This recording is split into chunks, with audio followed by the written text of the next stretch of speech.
કોંગ્રેસના પૂર્વ પ્રમુખનું રાજીનામું। તલોદ તાલુકાના પૂર્વ કોંગ્રેસ પ્રમુખે સંગઠનની કામગીરીથી નારાજ હોવાને લઈને રાજીનામું આપ્યું।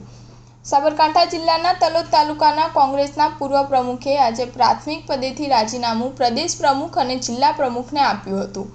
સંગઠનની કામગીરીથી નારાજ હોવાને લઈને રાજીનામું આપ્યું હતું। લોકસભાની ચૂંટણી જાહેરાત થઈ ગઈ છે, ત્યારે ચૂંટણીમાં કોંગ્રેસ અને ભાજપ દ્વારા ઉમેદવારો જાહેર કરી દેવામાં આવ્યા છે। બીજી તરફ સાબરકાંઠા જિલ્લાના તલોદ તાલુકાના કોંગ્રેસના પૂર્વ પ્રમુખ ભગવતસિંહ એસ ઝાલાએ બુધવારે તેમને લેખિતમાં જણાવ્યું કે હંમેશા મેં કોંગ્રેસ સાથે વફાદારી અને પૂર્ણ નિષ્ઠા અને જવાબદારી સાથે કોંગ્રેસમાં કામ કર્યું છે।